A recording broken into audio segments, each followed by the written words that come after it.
반갑습니다. 도담국어심원장입니다. 오늘은 내신 대비 강좌 정철의 관동별곡입니다. 지문 길이가 너무 길기 때문에 바로 본문 수업을 시작을 하도록 하겠습니다.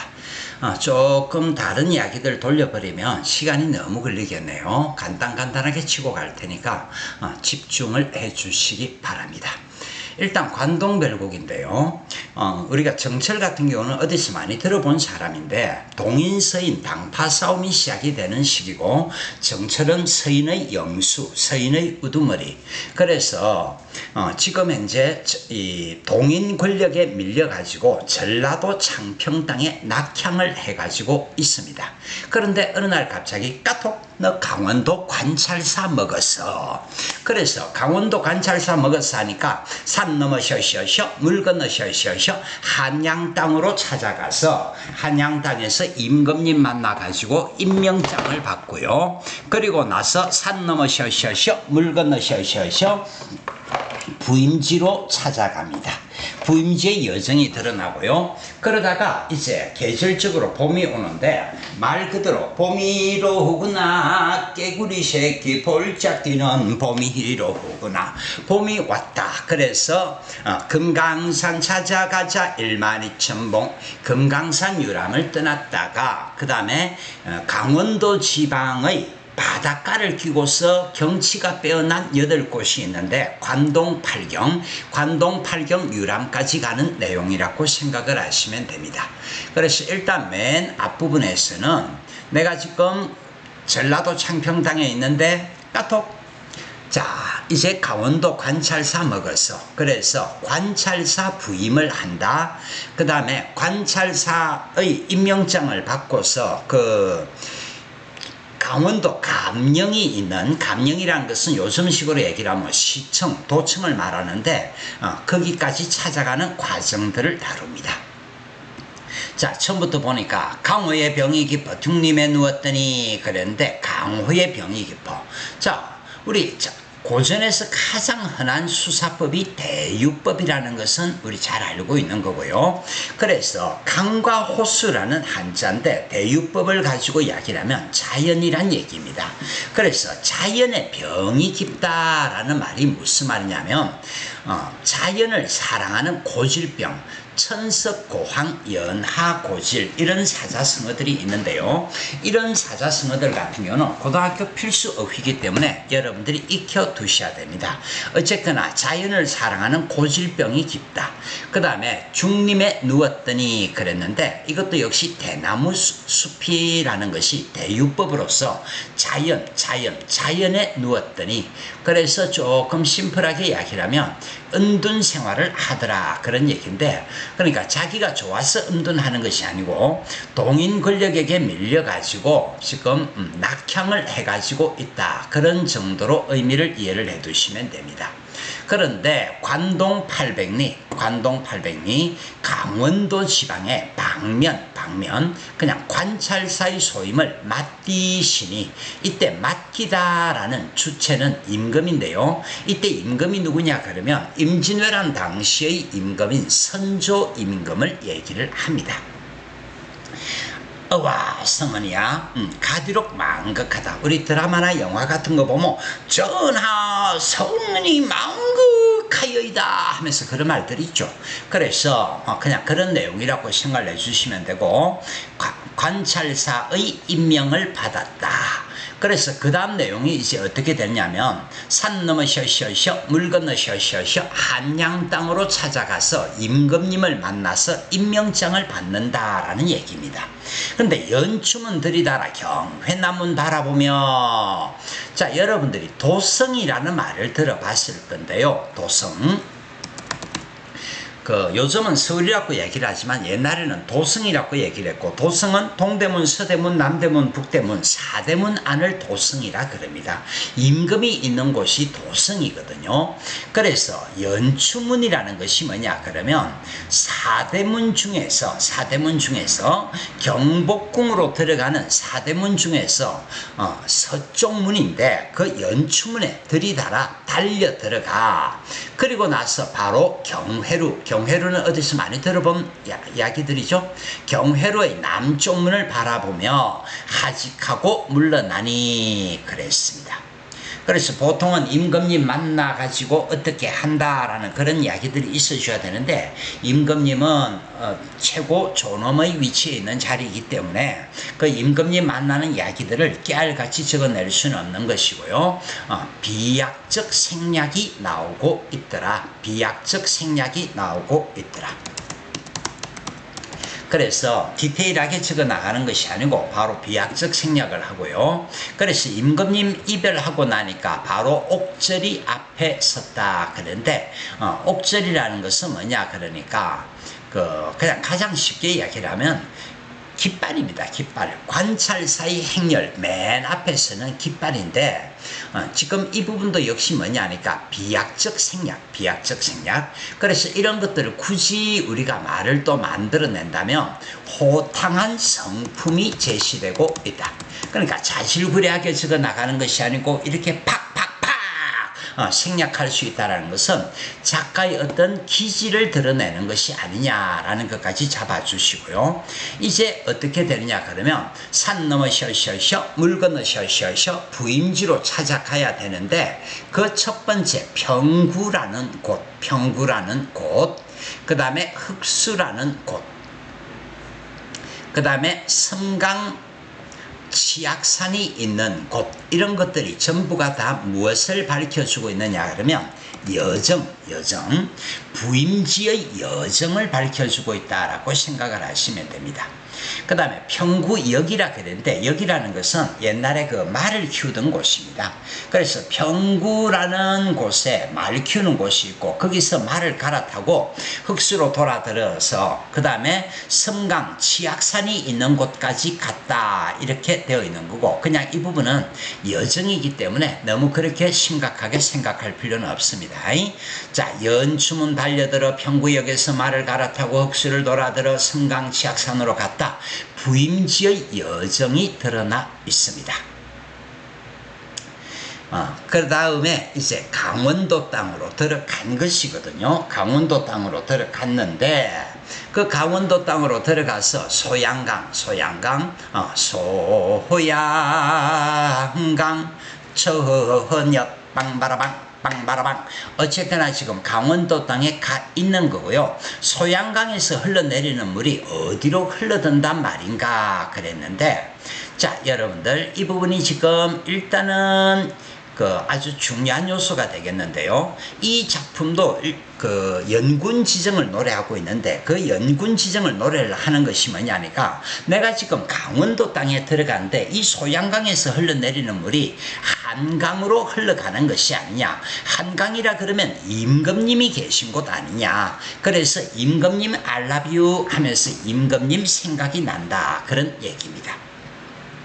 바로 고신거국에 그랬는데, 여러분들 국이라는 것은요, 옛날에는 그 왕이 다스리던 봉건 체제에서는 국이라는 것이 바로 임금왕자하고 나라국자하고 봉건 체제에서는 똑같은 것입니다. 그래서 그 국이라는 것이 나라를 떠나다라는 얘기인데, 나라를 떠나다, 임금 곁을 떠나다, 임금 곁을 떠난 고신, 외로운 신하, 그렇게 얘기를 하네요. 어쨌거나 임금님 곁을 떠났다는 얘기고요. 백발이 많기도 많다. 자, 여러분들 흰머리가 많다 그랬는데, 이런 흰머리라는 것은 고전문학에서는 그냥 근심걱정을 드러낸다라고 생각을 해주시면 되는데, 그래서 이것 자체가 뭐냐니까, 내가 지금 강원도 관찰사로서 걱정이 많다 이렇게 되시니까, 목민관, 그 백성을 키워 기르다라는 얘기인데, 어쨌거나 관찰사가 되었다라는 것은 목민관으로서 백성을 다스려야 하는 위치가 되는 것이고, 그래서 나라 일에 대한 근심 걱정이 생긴다라고 얘기를 하고 있습니다. 그 다음에 또다시 여정이 드러납니다. 동주 그냥 여정이고요. 그래서 뜻이 있는 것이 아니고 여정이고, 동주에서 밤을 겨우 세워 북관정이라는 정자에 오르니. 자, 여러분들 여기 지금 올라하니라고 나와 있는데, 이런 말은 없습니다. 그냥 오르니라는 이 말밖에 없는데 왜 올라하니 이렇게 돼 있느냐면 우리가 가사체라는 말들 들어봤을 건데 가사체는 석자 넉자 넉자 넉자 석자 넉자 넉자 넉자 이런 형태로 이루어지니까 맨 끝이 무조건 하고 네 글자로 이루어져야 되는 거거든요. 그래서 네 글자를 만들어주기 위해서 올라하니라고 표현을 하고 있는 겁니다. 어쨌거나 지금 내가 북관증에 올라가서 보니까 무엇이 보여? 삼각산의 제일 높은 봉우리 그랬는데 여러분들 한강이라든지 삼각산이라든지 이런 것들은 고전 문학을 읽어줄 때는 무조건 하고 임금님이 계시는 곳 기계적으로 소화를 해내시면 됩니다. 그래서 북관증에 오르니 삼각산의 제일 높은 봉우리가 웬만하면 보일 것 같다 그랬는데 이 부분도 역시 임금님이 생각난다. 임금님 알라뷰 연군 지정을 얘기를 하고 있습니다. 그러니까 어떻게 보면 굉장히 이놈도 좀 기회주의적인 놈이라고 할 수 있겠는데 찬스를 놓치지 않고 임금님에 대한 충성심은 내가 최고다. 조금은 아부성 멘트, 연군 지정이 아부성 멘트라고 생각을 해주시면 됩니다. 그 다음에도 계속해서 여러분들 여정이 드러나고 있는데요. 지금 이제는 어디로 갔느냐 그러면 궁왕대궐터. 자, 여러분들 태봉국 여러분들이 애꾸는 왕 궁예왕 이야기를 들어봤을 겁니다. 궁예왕 얘기를 들어봤을 건데 이 태봉국의 궁궐이 어디에 있으냐 그러면 강원도 철원당 지금은 DMZ 딱 한가운데에 있어요. 지금도 궁예왕이 다스리던 그 대궐이 남아있는데 지금은 DMZ 한가운데에 있기 때문에 남한 사람도 북한 사람도 오갈 수 없는 곳에 있습니다. 강원도 철원당인데요. 궁왕대궐터에 무엇만 지적이니 까맣같이만 지적이니 우리 여러분들 나라가 망함을 한탄하다 그랬을 때 맥수지탄의 정서 여기서 맥이란 것은 보리 맥자인데 나라가 망했는데 봄의 들판에 나가보니까 보리는 쑥쑥 잘 또 자라더라. 그래서 나라가 망함을 더욱더 자각을 한다. 그런 내용인데 어쨌거나 이런 맥수지탄 나라가 망함을 한탄하다 이런 얘기들을 할 때 옛날에는 조금 관습적으로 까맣까치가 지적인다 이런 표현들을 하는 겁니다. 그래서 일단은 소재가 이 까맣까치가 되겠는데 까맣까치에게 아느냐 모르느냐 하고 물어봅니다. 무엇을 물어보고 있느냐면 역사상 흥하고 망한 일. 그러니까 이런 역사상 흥하고 망한 일을 아느냐 모르느냐 하고 물어봤는데 이게 바로 맥수지탄의 정서와 연결이 되는 거고요. 맥수지탄을 조금 크게 얘기를 하면 인생무상.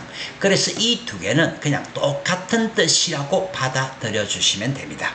자, 선생님이 지금 말을 굉장히 빠르게 하고 있는데요. 본문 길이가 길고 이걸 갖다가 천천히 들어가면 여러분들이 이 지문을 읽어보는데도 시간이 걸리기 때문에 오늘은 어쨌거나 조금 압축적으로 수업을 진행을 하겠습니다.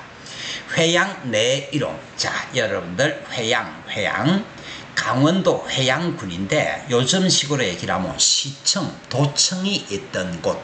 다시 말해서 강원도 감령. 옛날에는 시청, 도청을 감령이라 그랬는데요. 그 감령이 있는 곳에 이제 간 겁니다. 부임지에 찾아간 겁니다. 그런데 이 회양의 옛날 이름이 맞추어 같구나, 공교롭게도 같구나, 그렇게 얘기를 하고 있네요. 자, 이 말이 무슨 말이냐면 내가 지금 강원도 관찰사로서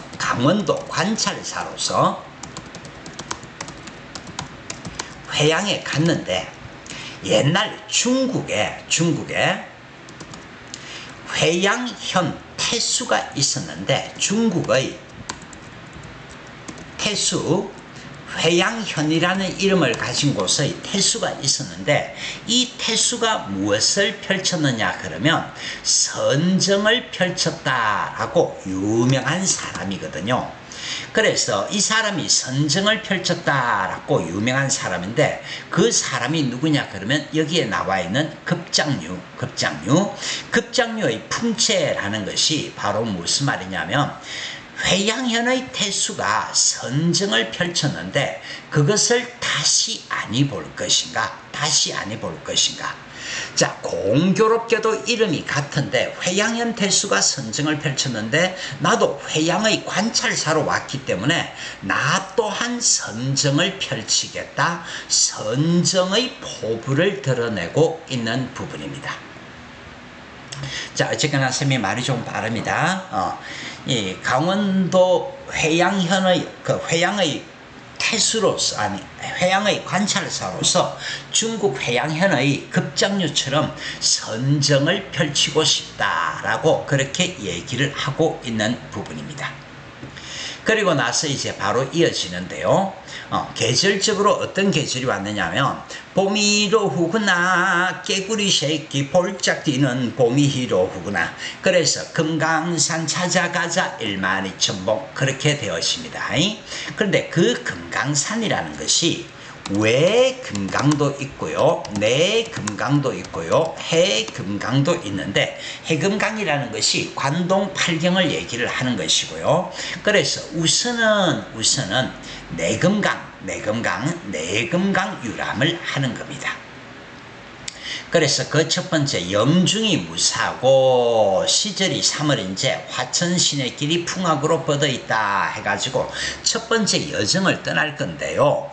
영중이라는 것은 감령안이란 얘기야. 감령안 지금의 도청을 말하는데 무사하다, 태평하다. 그러니까 태평하다라는 것이 뭐냐니까 지가 강원도 관찰사가 돼가지고 백성들을 잘 다스리니까 백성들이 태평하다, 자화자찬이 되는 거야. 이놈도 조금 정신질환이 있는 놈이라고 봐야 됩니다. 시절이 3월인제 여러분들 3월이라는 의미가 뭐라고요? 깨구리 새끼 볼짝 뛰는 봄이 히로후구나. 봄이 되었다는 얘기입니다. 그래서 화천 시내길, 자, 천이라는 말이나 시내라는 말이나 이 반복되는 표현, 중복되는 표현인데요. 가사체라는 것이 석자, 넉자의 형태를 맞춰야 되기 때문에 중복되는 표현을 쓰고 있는 겁니다. 풍악으로 뻗어있다. 풍악이 뭐냐?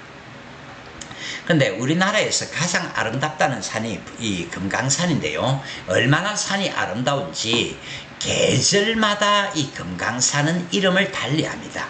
봄에는 금강산이라 그러고 여름에는 복례산이라 그러고 가을에는 풍악산이라 그러고 겨울에는 개골산이라 그러는데 지금 계절적 배경이 지금 뭐냐 그러면 3월이라 그랬으니까 금강산이라고 이야기를 해야 되는데 금강산이 아니고 3월의 산을 풍악이라고 얘기를 하고 있거든요.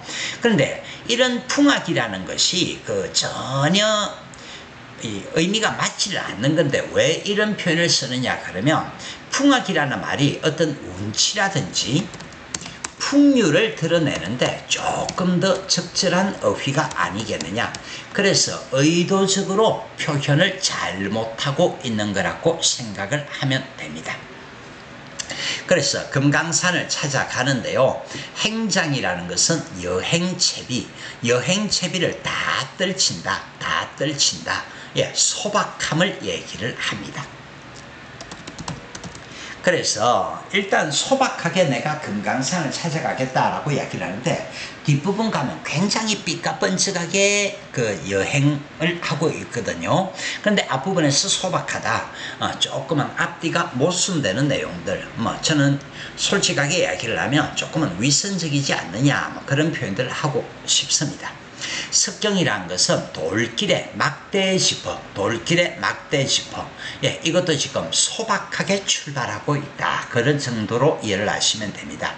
백천동을 곁에 두고 만폭동에 들어가니 만폭동, 금강산 유람 넘버 원. 그래서 첫 번째 금강산 유람을 들어가는데 이름에 동자가 붙어 있으면 폭포라는 이름입니다.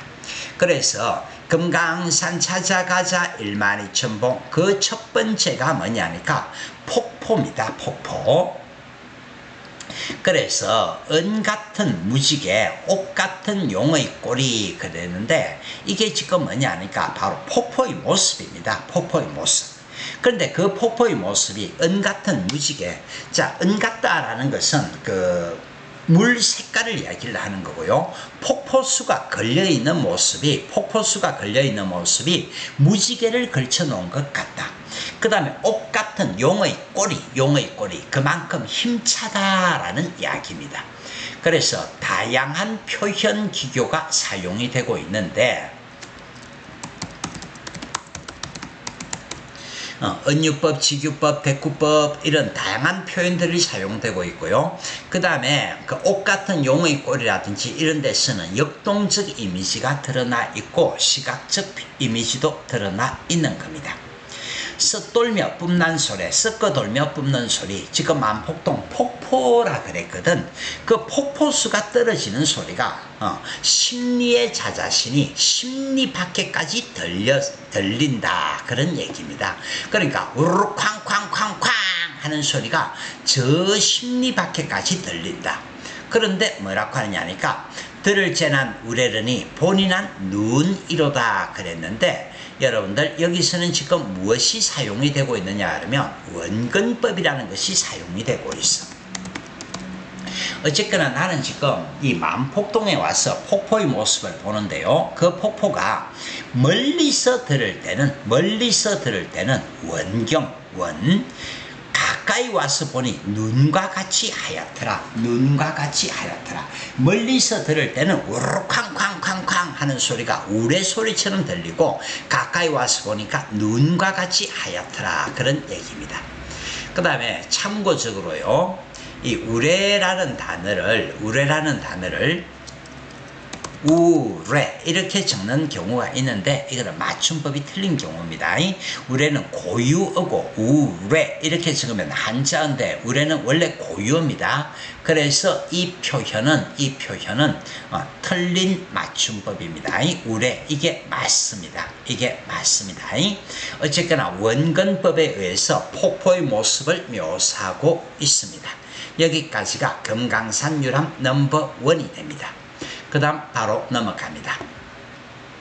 금강대 맨 위층에 그랬는데, 금강대, 자, 이름에 대라는 말이 붙어 있으면 주변보다 높은 곳에 대라는 말을 붙이는데, 금강산 12,000 봉우리 중에서 높은 봉우리 금강대라는 봉우리. 그래서 이게 금강산 유람 넘버 2. 자, 두 번째 여정이 됩니다. 맨 우층에 선악이 새끼를 치니. 그러니까 일단은 시적 대상, 소재는 학이 너울너울 날고 있는데요.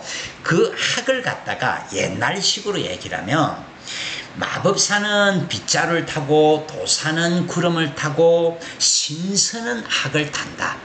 그래서 선학, 신선이 타는 학이라고 이야기를 하고 있는 겁니다. 이런 것도 관용적 표현에 해당합니다. 선악이 새끼를 치니.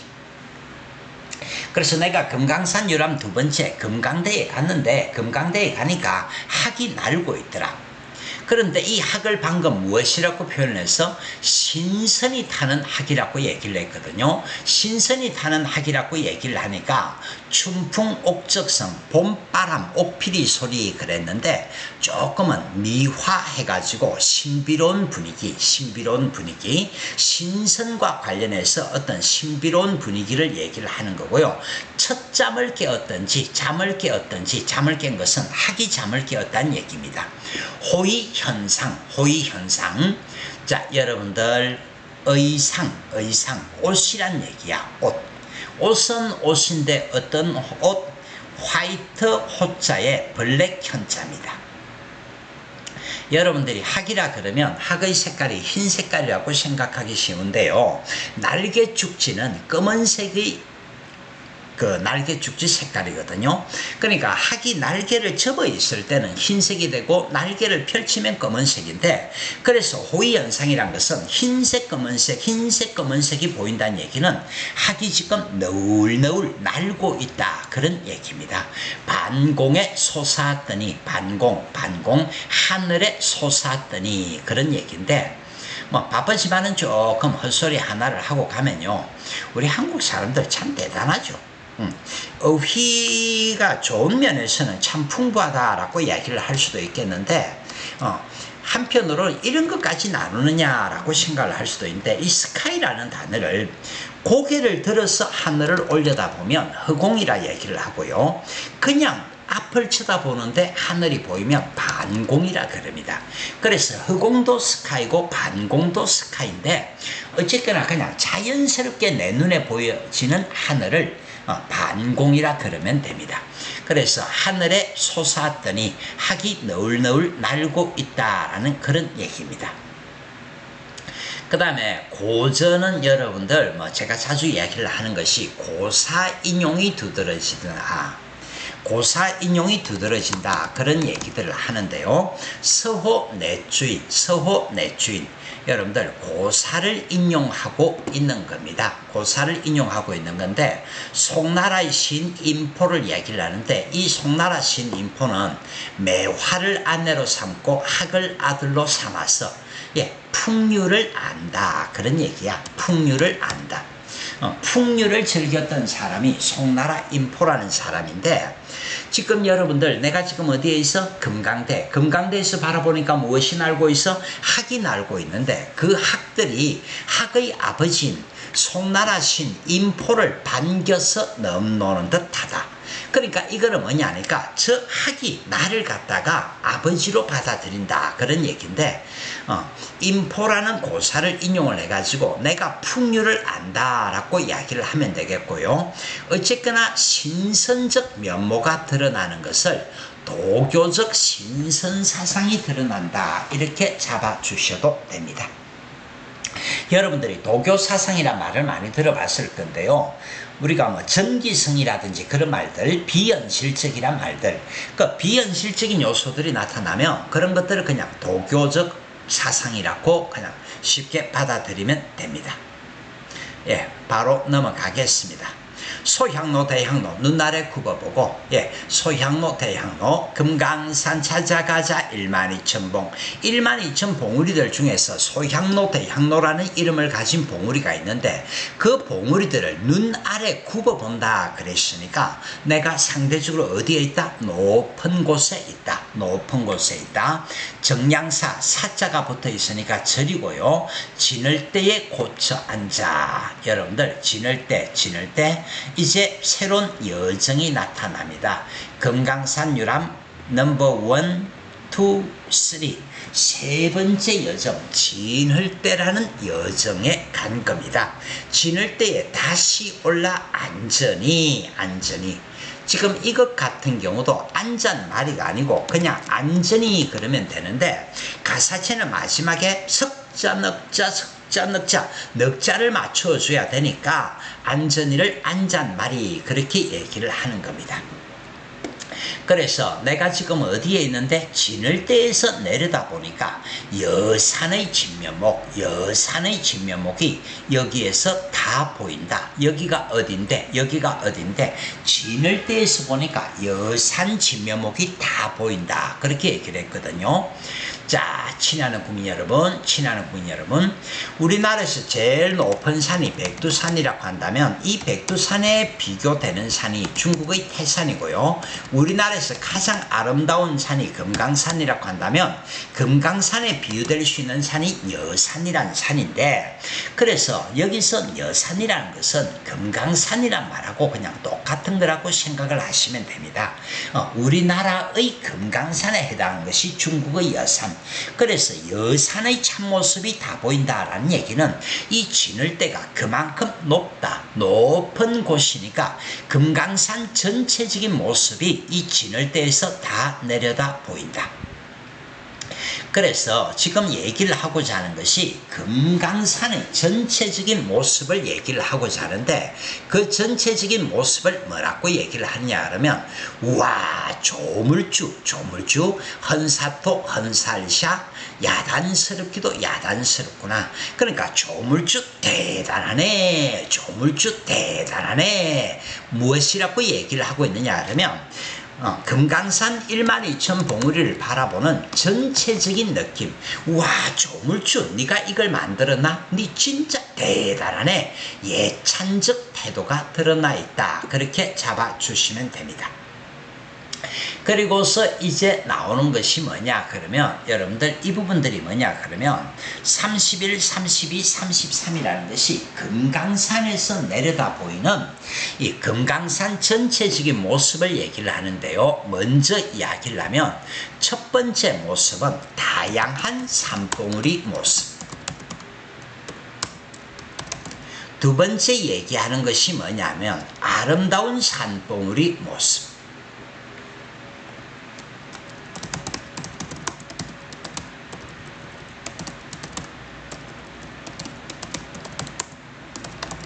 세 번째 이야기하는 것이 뭐냐면 힘찬 산봉우리 모습. 자, 친한 국민 여러분, IM가 지금 어디에 있다고요? 진을대에서 내려다 보니까 여산 지묘목 금강산 12,000봉우리들이 보이는데 그 첫 번째 내용이 뭐냐니까 다양한 날거든 띠디 많아 셨거든 소띠 많아. 금강산 봉우리들이 나는 것 같기도 하고 뛰는 것 같기도 하고 서 있는 것 같기도 하고 솟아 있는 것 같기도 하더라.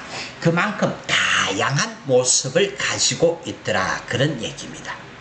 그 다음에 두 번째 부용이라는 것은 연꽃을 한자로 적으면 부용이라 그러는데요. 금강산 12,000봉우리가 연꽃을 한 송이 한 송이 꽂은 듯하고 흰 구슬을 묶었는 듯하다.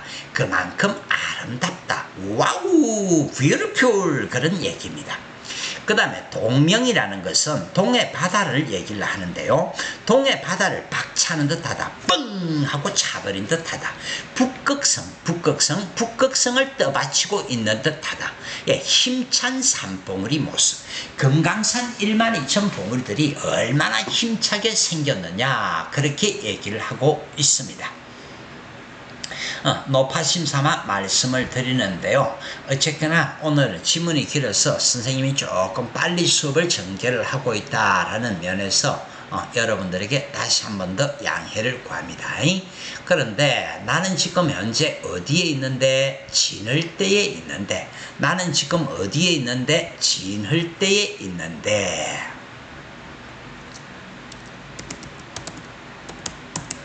그런데 그 진을대에서 무엇을 내려다보고 있느냐면 올려다보고 있느냐면 망고대를 올려다보고 있고 혈망봉을 올려다보고 있습니다. 그래서 망고대와 혈망봉은 여정이 아닙니다. 여정이 아닙니다. 진을대에서 올려다보니까 망고대도 보이고 혈망봉도 보이더라. 그런데 이 망고대 혈망봉도 어떤 특징을 가지고 있느냐면 와 높다 외롭다. 그러니까 외롭다라는 것은 삐쭉 솟아 있으니까 그만큼 외롭다라는 이야기입니다. 그런데 이 망고대와 혈망봉이 하늘에까지 치밀어 망고대 혈망봉이 하늘에까지 치밀어 그렇게 얘기를 하는데요. 하늘이란 것은 고전문학에서는 그냥 임금의 상징이라고 얘기를 하면 되겠고요. 하늘에까지 치밀어 무사일을 사로리라 무슨 일을 아뢰려고 천만급이 지나도록 굽힐 줄을 모르느냐. 자, 망고대 혈망봉의 특징이 뭐냐니까 굽힐 줄 모른다. 임금께 직간하려는 충성심을 가지고 있다. 그런 얘기인데요. 직간하려는 충성심, 직간하려는 충성심을 가지고 있다. 그런 얘기인데요. 그래서 여기서 직간하려는 충성심을 가진 주체가 바로 누구냐면 화자 자신. 그래서 무엇이라고 얘기를 한다고요? 이 망고대와 혈망봉이 직간하려는 충성심을 가지고 있는데 IM가 내가 이렇게 임금의 충성심을 가지고 있다. 작가 자신을 이야기한다라고 생각을 하시면 됩니다. 그래서 바로 뭐라고 합니까? 자, 이 망고대 혈망봉이 와 너로구나. 너가 바로 누구라고요? 작가 자신. 너 같은 이가 또 있는가? 너 같은 이가 누구라고요? 작가 자신. 임금에 대한 충성심은 내가 짱이다. 그렇게 얘기를 하고 있는 겁니다. 자, 그래서 나는 지금 어디에 있는데요? 방금까지는 계심대에 있었습니다. 진을대에 있었습니다. 진을대. 이제 어디로 가느냐면 계심대에 다시 올라. 계심대 금강산 유람 넘버 1, 2, 3, 4. 네 번째 여정이 계심대라는 곳입니다. 이 계심대에 고쳐 올라 중향성을 바라보며 금강산 12,000 봉우리들 중에서 하나의 봉우리인데요. 그 봉우리 생김새가 캐슬 성처럼 생겼다. 중향성을 바라보며 12,000봉을 넉넉히 혀야니 똑똑히 헤아려보니, 그러니까 똑똑히 헤아려볼 수 있다는 얘기는 1 봉우리, 2 봉우리, 3 봉우리 헤아릴 수 있다는 얘기는 이 계심대도 아주 높은 곳이다. 그런 얘기입니다. 그래서 이 높은 봉우리에서 이 전체 12,000 봉우리를 바라보면서 또다시 화자의 정서들을 얘기를 하는데요. 높은 봉우리에서 내려다 보니까 봉우리마다 맺혀 있고 봉우리 끝마다 무엇이 기운이 서려 있어. 어떤 기운이 서려 있어. 산의 전기가 서려 있어. 그러면서 뭐라고 얘기를 합니까? 맞거든 좋디마나, 좋거든 막디마나. 얘들아 고전문학에서 좋다라는 것은 깨끗하다라는 뜻이라는 거 알죠? 그래서 맞거든 좋디마나, 맞거든 깨끗하지나 말 것이고 깨끗하거든 막지나 말 것이지 그랬는데, 내가 산봉우리 모습을 내려다 보니까 맑으면서도 깨끗하고 깨끗하면서도 맑은 모습들을 가지고 있더라. 그렇게 얘기를 하고 있는 거거든요. 그래서 여기까지도 역시 뭐냐니까 아름다운 산봉우리 모습을 얘기하고 있다. 그렇게 얘기를 하면 됩니다.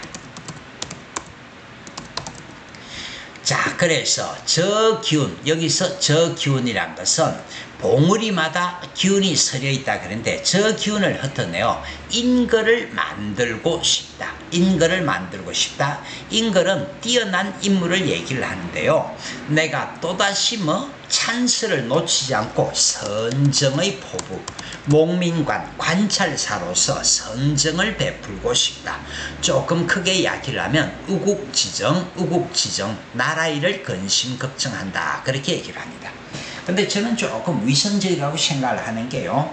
이놈의 새끼가 관찰사 보내놨더니 지금 석 달 동안이나 지금 싸돌아 다닐 건데 말마다 선정의 포부가 어떻고 우국지정이 어떻고, 요즘 정치인들도 보면 굉장히 위선적인 놈들이 많은데요. 이 새끼도 굉장히 위선적인 놈이라고 나는 그렇게 생각을 합니다.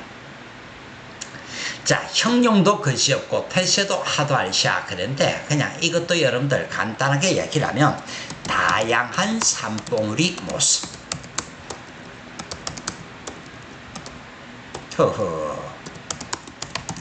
그래서 형용이라는 것이 생김새고요. 채새라는 것도 생김새인데, 그 생김새가 끝이 없고 생김새가 많기도 많구나.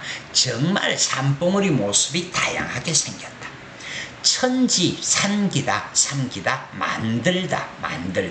천지가 만들어질 때 자연이 저절로 되었지만은 나는 세상이 저절로 만들어졌다라고 생각을 했는데, 이것과 대비적으로 이제 와서 금강산 12,000 봉우리를 내려다 보니까 유정알샤. 이게 지금 뜻이 깃들여 있다 그런 얘기인데,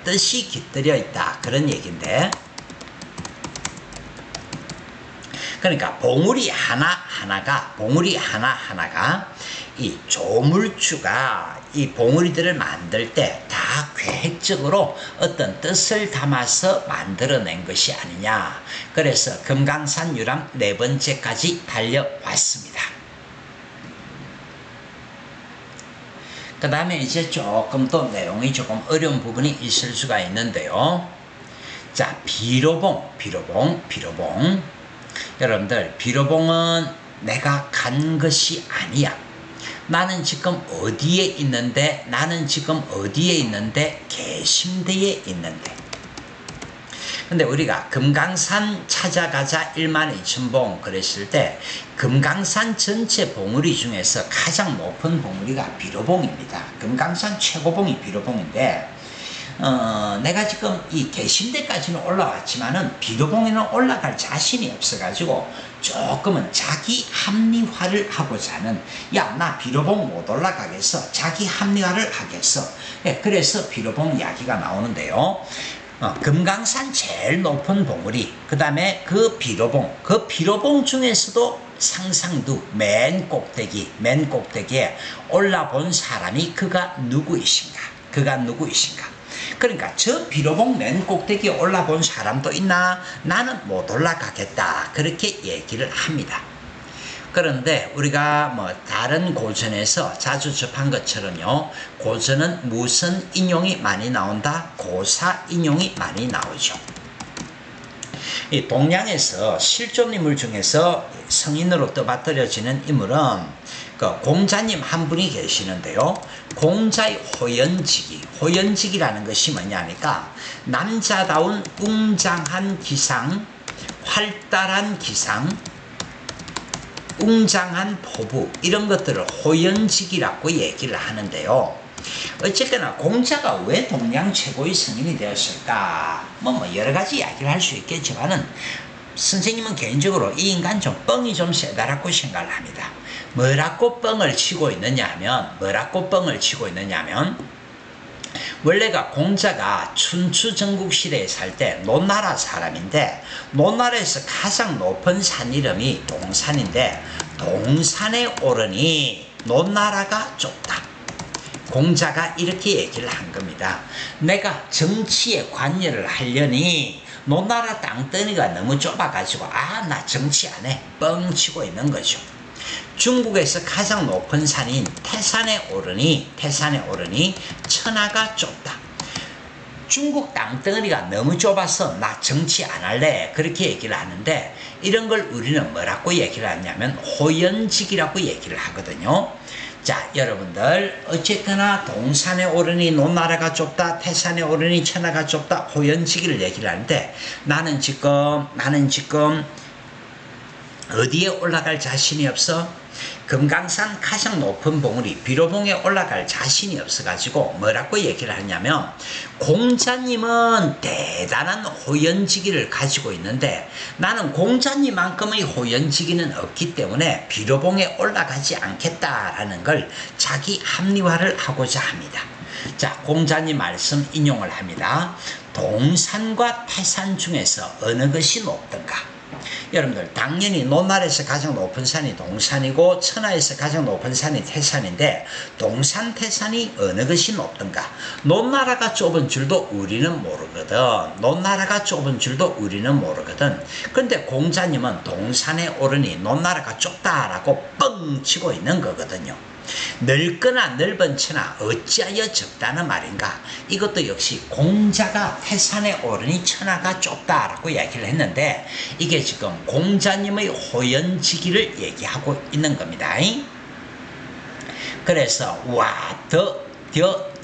디위라는 것은 현대 국어에서는 존재하지 않는 옛날에 존재하던 정신적 경지라는 뜻을 가진 소멸어인데요. 호연지기를 얘기합니다. 호연지기. 그래서 저 디위를 의하면 알 것인가? 여기 지금 서리법이 나와 있는데요. 나는 알 수가 있다, 알 수가 없다. 다시 말해서 내가 공자님보다는 조금 부족하다. 그렇게 얘기를 합니다. 그래서 오르지 못하거니. 자, 무엇에 오르지 못하거니? 비로봉에 오르지 못하거니. 무엇에 오르지 못하거니? 공자님의 호연지기에는 오르지 못하더니 내려감이 이상하겠느냐. 자기 합리화라고 생각을 하시면 됩니다. 자기 자신을 정당화하고 있다라고 생각을 하시면 됩니다. 어쨌거나 비로봉에는 내가 올라갔다 안 올라갔다 안 올라갔다 그까지 이해를 해두시고요.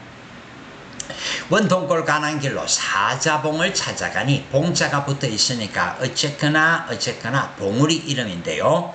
원통골 지명이고요. 좁은 길로 사자봉이란 이름을 가진 봉우리를 찾아가니 그 앞에 너럭바위 넓고 평평한 바위가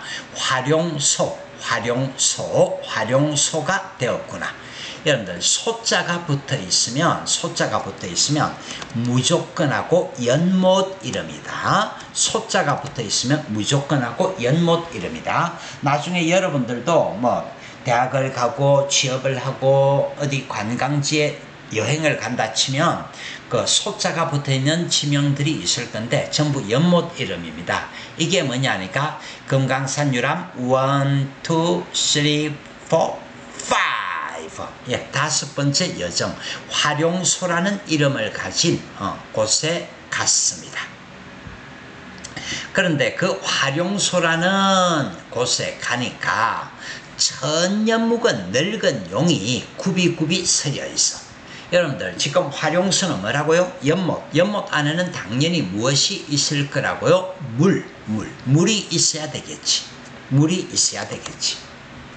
그런데 그 물을 천년묵은 늙은 용이라고 비유를 하고 있는데 화자의 은근한 자기과시, 자기가 지금 천년묵은 늙은 용이라고 이거는 자기 자신을 빗대어서 얘기를 하는 건데 굽이 서려 있어. 어쨌거나 연못 안에 물이 서려 있어. 주야 밤낮으로 흘러내려서 창해 푸른 바다에까지 이었으니 자 연못 속의 물이 창해까지 이어갔으니 그렇게 얘기를 하는 겁니다. 그런데 이 뒷부분이 또 조금 이야기가 힘이 드는데요. 그래서 먼저 이 부분부터 정리를 하면 음에에 이온풀이라는 말이 있는데 그늘에서 시든 풀이란 얘기거든요. 그늘에서 시든 풀이란 얘기인데 이거는 뭐냐니까 정치적인 사랑을 받지 못하는 민중들, 백성들, 그러니까 요즘식으로 간단하게 이야기를 하면 소외된 백성들. 자, 소외된 백성들이 있더라. 소외된 백성들이 있더라. 그래서 이 소외된 백성들을 뭐 하고 싶어? 다 살려내고 싶다라고 이야기를 합니다. 어떻게 다 살려내느냐 하니까 주야의 연못 물이 흘러내려서 다 살려내고 싶다라고 이야기를 합니다. 그런데 중간에 하나가 나와 있는데요. 풍운, 바람과 구름을 언제 얻어 3일우를 내리려느냐, 사흘 동안 내리려는 흡족한 비란 얘기인데 이건 여러분들 임금의 은총을 상징하는 겁니다. 임금의 은총. 그러니까 지금 이게 무슨 말입니까? 조금은 좀 이해하기 힘들 수도 있겠는데 다시 한번 정리를 할게요. 자, 백성들을 비유를 하는데 그늘에서 시던 풀, 이게 지금 백성의 비유인데 풀은 무엇이 있어야 먹고 살아? 물이 있어야 먹고 살아. 그래서 내가 물이 되어서 연못 속의 물이 되어서 저 풀을 먹여 살리고 싶다. 선정을 베풀고 싶다. 그런데 내가 선정을 베푸는 것보다 하늘에서 사흘 동안 내리는 비, 이걸 빌린다면 다시 말해서 내보다는 훨씬 파워풀한 임금의 은총을 빌릴 수 있다면 뭐 어쨌거나 여러분들 이 말만 이해를 해두시면 됩니다. 그 활용소 연못에서 선정의 포부를 밝히고 있다. 그런 정도 정리를 해주시고요. 자, 바로 가겠습니다. 마하연 묘길상 앞문제 넘어디요. 언젠가 남북 통일이 되고 여러분들이 금강산 유람을 가게 된다면 마하연 묘길상 앞문제 이런 것들은 그 관광지로 개발될 영순입니다. 나중에 한 번쯤 가볼 수 있기를 기원합니다. 마하염 요길상 아문제 넘어 내려가 외나무 썩은 다리를 건너 불정대 대라는 곳은 어쨌거나 주변보다 높은 곳인데 주변보다 높은 봉우리 이름입니다. 금강산 유람 1, 2, 3, 4, 5, 6 여섯 번째 여정을 갔습니다. 그래서 불정대에 오르니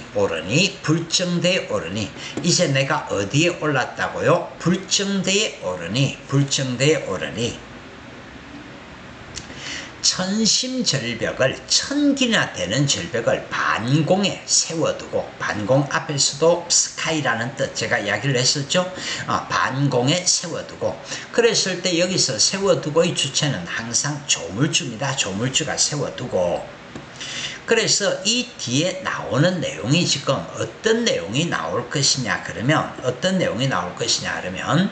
그림 속의 12구배 그랬는데 12구배라는 것이 뭐냐 하니까 12폭포라는 얘기거든요. 나는 지금 어디에 있어? 불정대에 있어. 그런데 불정대에서 바라보니 12폭포가 보여. 그러면 불정대에서 12폭포가 보이는데 그 폭포가 있는 곳에는 당연히 폭포수의 모습이 있어야 되겠죠.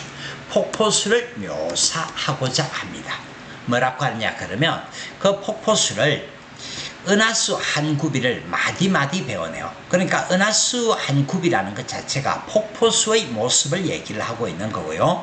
실같이 풀어서 배같이 걸었으니 그랬는데 여기서도 여러분들 원근법이 사용이 되고 있습니다. 벌써 지금 50분을 넘었었기 때문에 그냥 심플하게 얘기를 할게요. 폭포수 떨어지는 모습이 있는데 가까이 와서 보니까 실과 같이 가는 가닥의 물들이 떨어지더라. 조금 멀리서 바라보니까 배를 걸어놓은 것 같더라. 그래서 원근법이 사용이 되고 있는 겁니다. 가까이 와서 보니까 한 가닥 가는 실을 걸쳐놓은 것 같고 멀리서 바라보니까 배를 통째로 걸어놓은 것 같더라. 어쨌거나 여기까지 무엇을 얘기를 하고 있다고요? 폭포수의 모습을 묘사를 하고 있는 겁니다. 그런데 요즘은 우리가 어디 여행을 가기 전에 인터넷 검색 같은 걸 하겠지만 옛날 사람들은 인터넷 검색을 하는 것이 아니고 그림책 같은 것을 살펴보고 왔는데 도경 그림책 속에 보니까 12폭포가 보였는데 내가 와서 보니 와서 보니 여러히라 12폭포보다 더 많다 그렇게 얘기를 하고 있습니다. 그래서 이적선 이제 있어 고태 의논하게 되면 이렇게 나와 있는데요. 지금 이 부분들도 지금 비교법이 사용이 되고 있는 부분입니다. 이 비교법. 자, 무슨 비교법이냐 하면 그 중국의 대표적인 시인 중에서 이백이라는 사람이 있는데 이백의 시에 보면 여산폭포를 예찬하는 내용이 나오는데 내가 여기서 보니까 불정대의 12폭포를 보니까 그 불정대의 12폭포가 이백의 시에서 예찬하고 있는 여산폭포보다 낫지 않느냐. 그래서 보겠습니다. 적선이란 것은 귀양온 신선이란 얘기인데요. 어쨌거나 이적선 그 중국의 대표적인 시인인 이백을 귀양온 신선에 빗대어서 이야기를 합니다. 이백이 이제에서 다시 의논하게 되면 여산폭포가 여기 불정대에서 바라보는 12폭포보다 낫단 말 못할 것이다. 여러분들 무슨 법을 사용하고 있다고요? 비교법을 사용하고 있다고요. 그래서 내가 볼 때는 그 200의 시에서 묘사된 여산폭포보다 불정대 12폭포 와우 진짜 대단하지 않니? 그렇게 얘기를 하고 있는 겁니다. 그런데 이제 여태까지 우리가 어디에 있었느냐 그러면요. 여태까지 어디에 있었느냐 그러면요.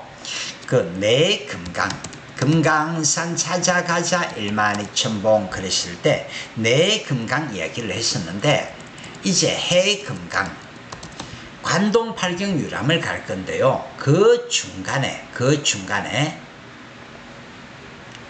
외금강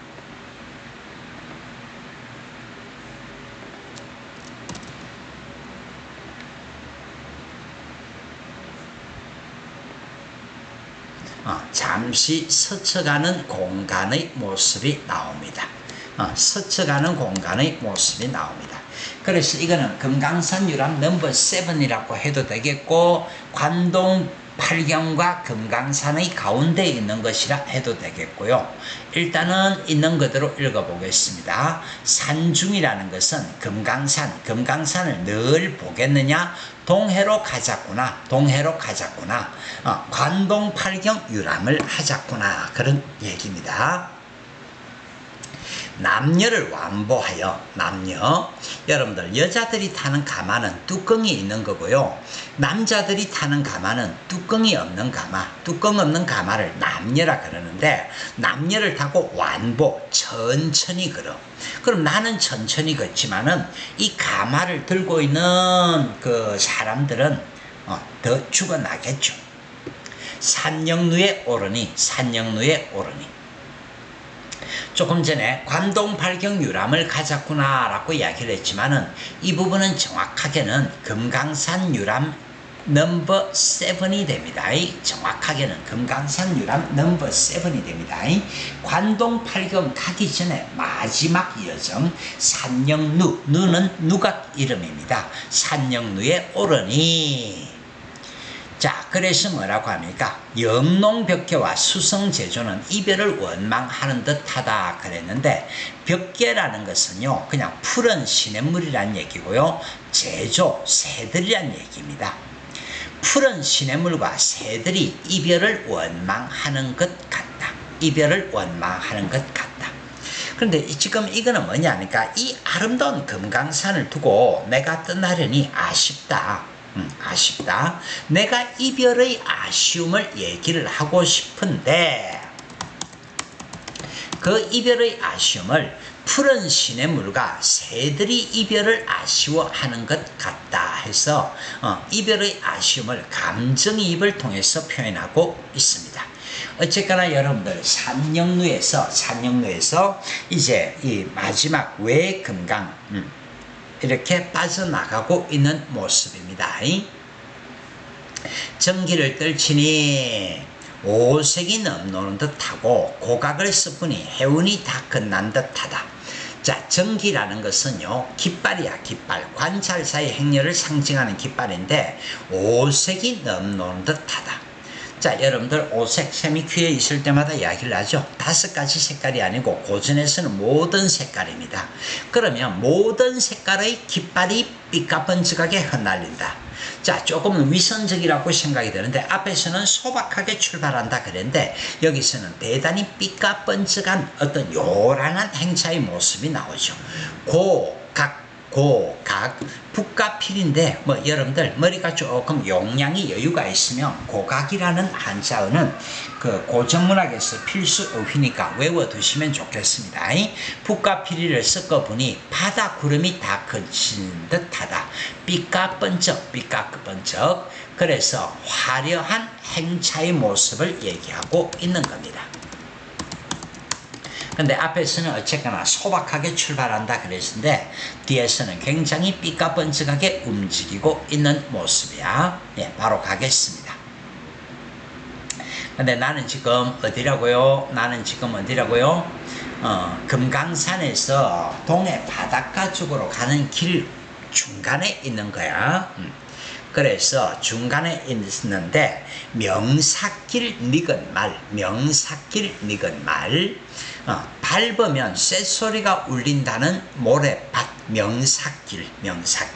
이게 무슨 얘기냐면 남해 바닷가 쪽은 모래알갱이가 갔는데 동해 바닷가 쪽은 모래알갱이가 좀 굵어요. 그래서 모래알갱이가 부딪히는 소리들이 나는데 그런 걸 명사길이라고 얘기를 합니다.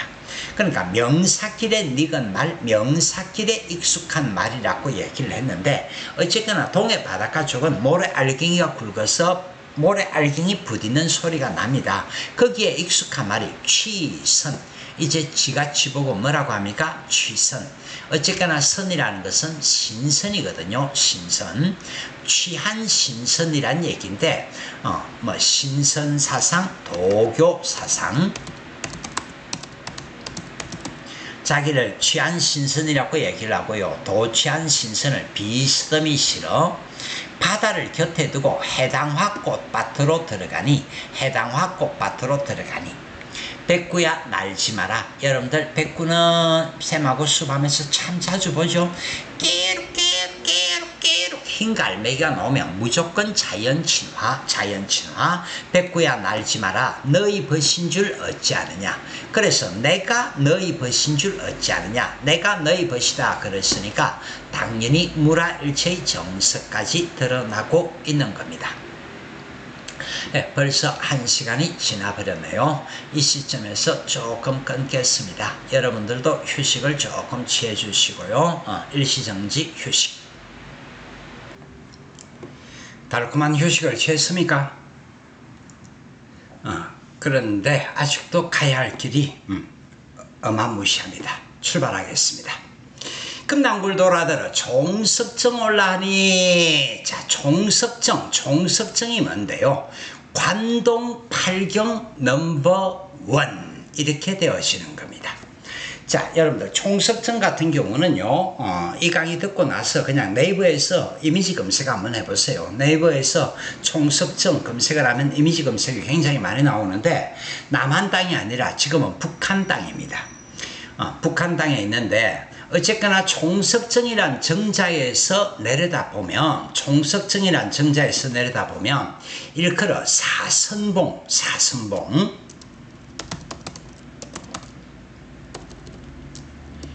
바닷가 쪽에 암벽 4개가 삐쭉 솟아있어. 그래서 총석정에서 바라보는 사선봉의 아름다움을 얘기를 하고자 하는 겁니다. 그런데 이 사선봉의 모습이 어떻느냐면 백옥루 남은 기둥. 여러분들 백옥루 그러면 우리가 그 송민곡 같은 데 보면 그 백옥경 하는 말이 있었거든요. 그 백옥경이나 백옥루나 똑같은 건데 백옥루의 남은 기둥이 다만 넷이 서 있구나. 자, 총석정에서 바라보니까 바닷가 쪽에 암벽 4개가 솟아있고 그 암벽 4개의 이름을 사선봉이라고 이야기를 하는데 그 사선봉이 옥황상제 궁궐의 기둥이 다만 넷이 남아있구나. 공수의 성령인가? 자, 성령은 공작품이란 얘기고요. 공수는 중국의 아주 뛰어난 장인 이름인데 공수라는 사람이 만든 공작품인가? 무엇이 사선봉이 귀부로 다듬었나? 자, 귀신 도끼로 다듬었는가? 무엇이 사선봉이 그만큼 와우 그런 얘기입니다. 그만큼 와우하다 그런 얘기입니다. 그런데 그 사선봉의 모습이 구태여 육면.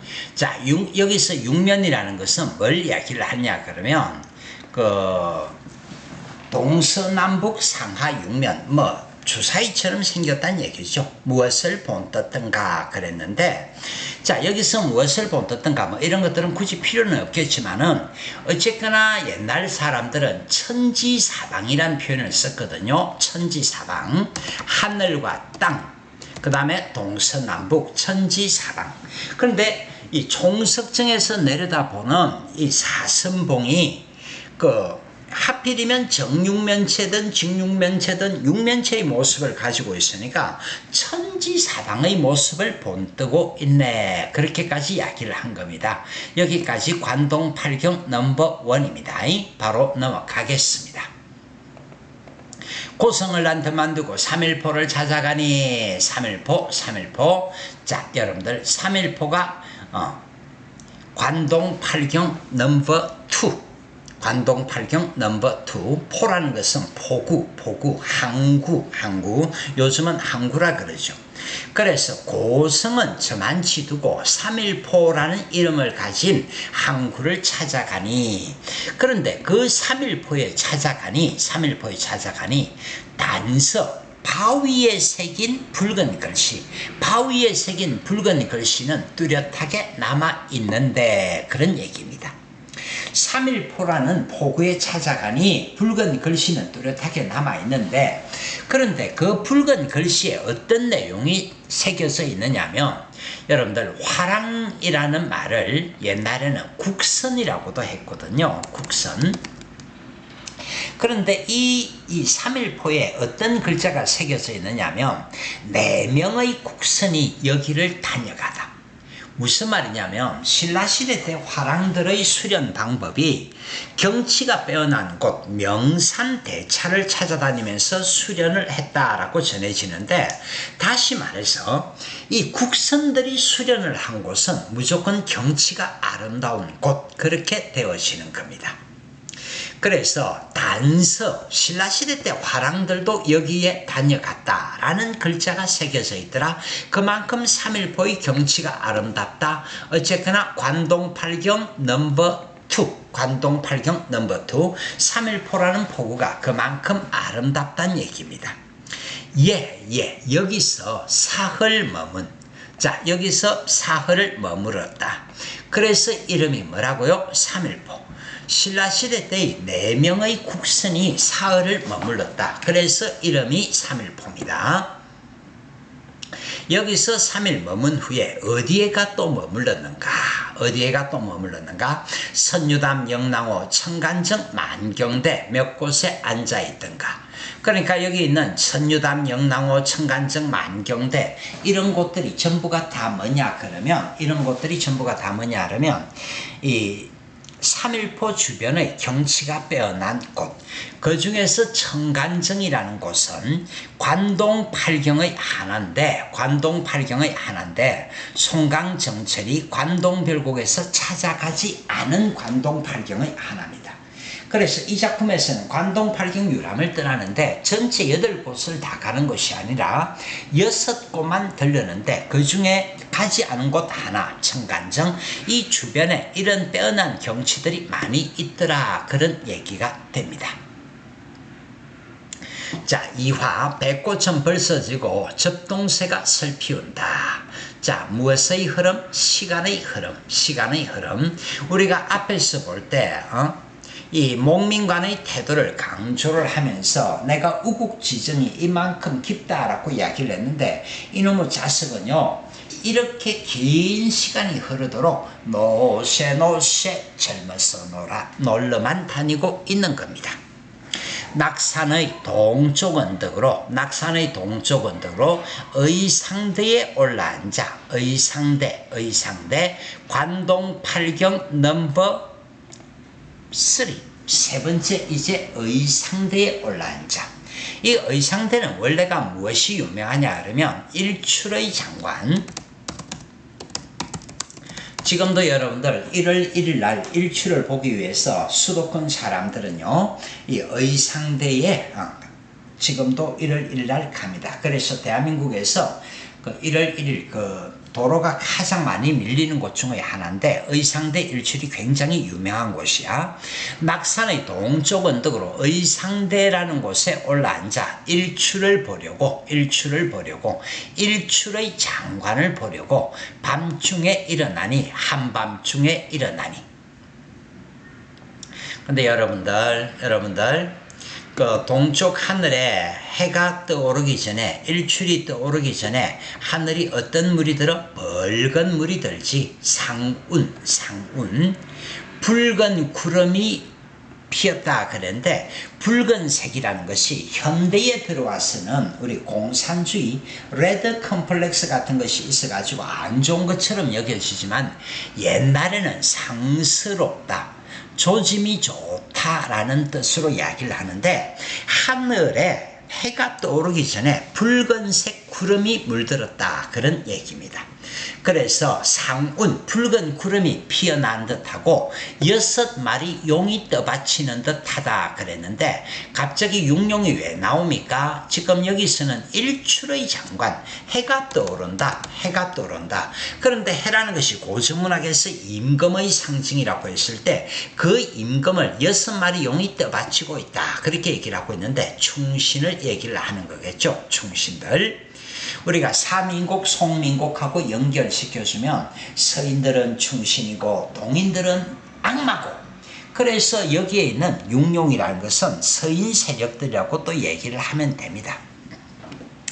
그래서 바다에서 떠날 때 무엇이 해가 바다에서 떠날 때는 온 세상이 일렁거리더니 파도가 일렁거릴 때는 여러분들 해가 떠오르면서도 해가 곧바로 솟아오르는 것이 아니고 막 흔들리겠죠.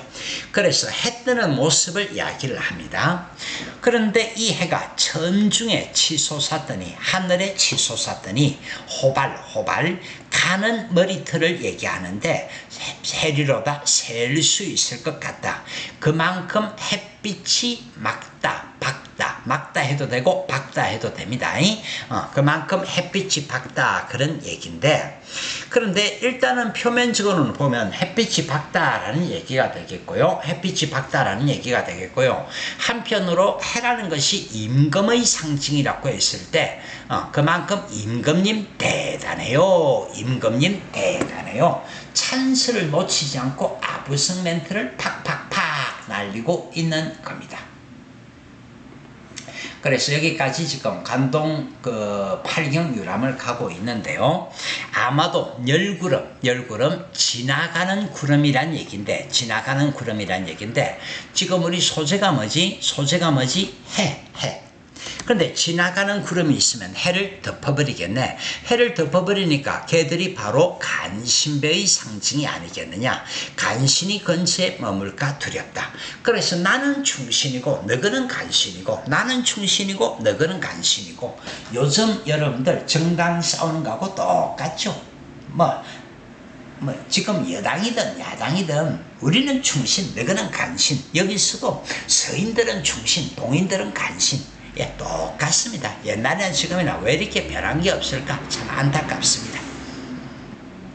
어쨌거나 나는 충신이고 너거는 간신이고 그런 얘기를 하고 있고요. 시선은 어디 가고 해타만 남았느냐. 원래 해타라는 것을 설명을 조금 해야 되는데, 원래는 가래와 침을 말하는데 가래와 침이라는 것이 훌륭한 사람의 입에서 나온 말이나 글을 얘기를 합니다. 그런데 여기서 해타라는 것은 어떤 의미를 가지고 있느냐 하면, 여기서 해타라는 것은 200의 시를 이야기를 하는 건데, 200의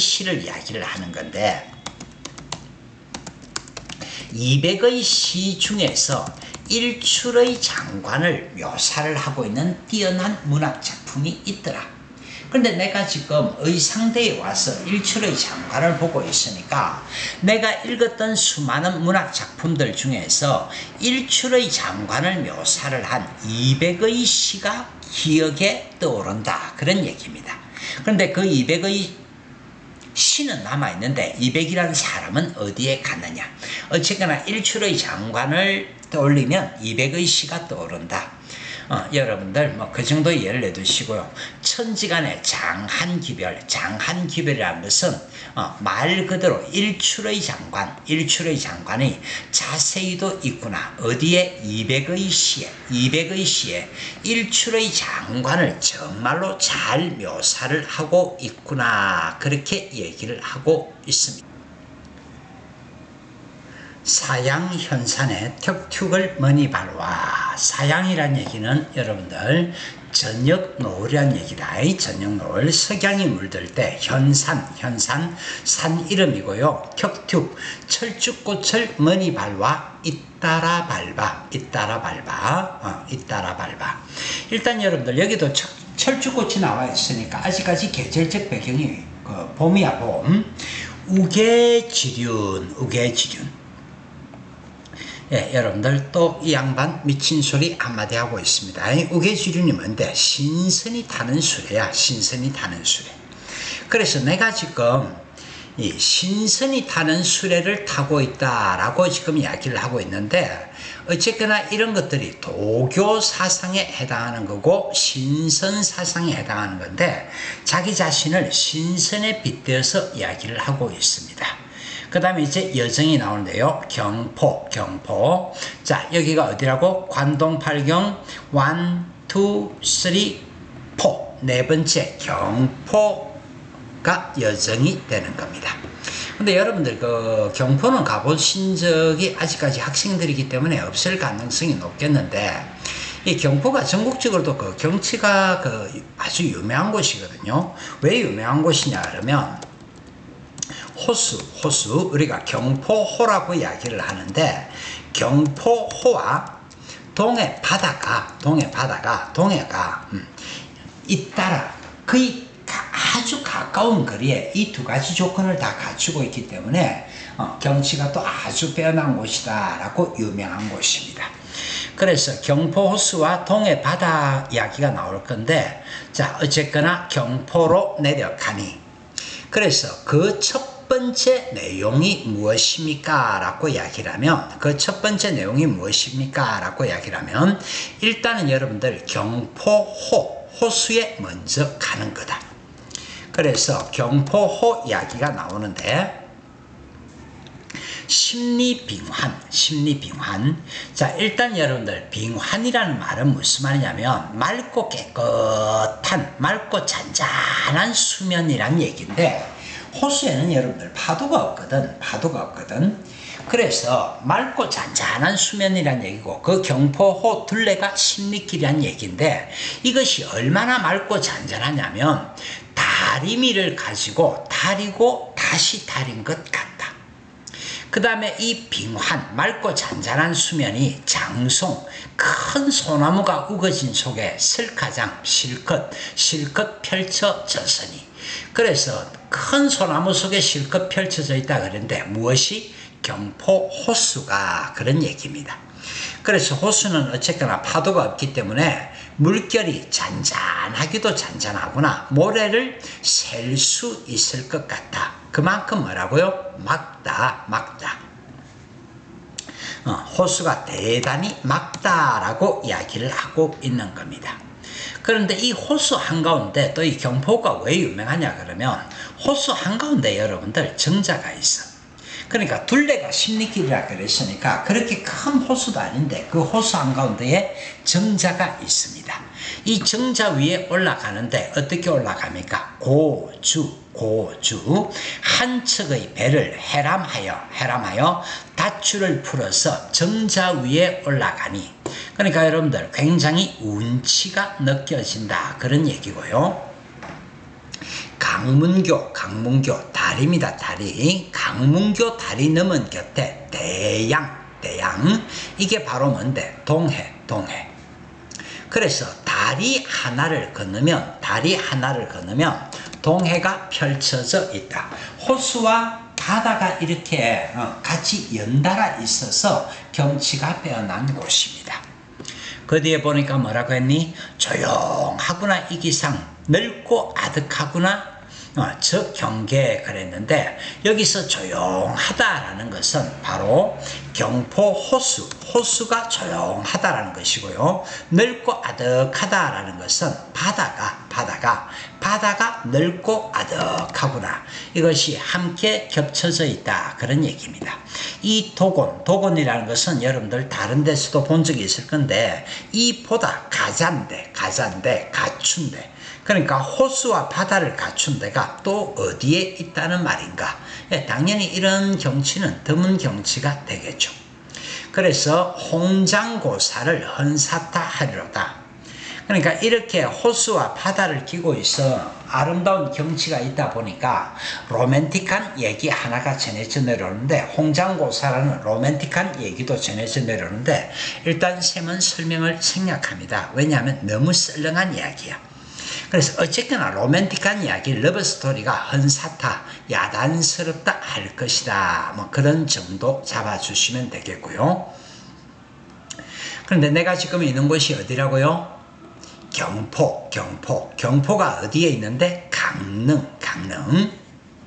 오늘날은 강릉시라고 얘기를 하는데 옛날 조선시대는 강릉대도라는 이름을 가지고 있었습니다.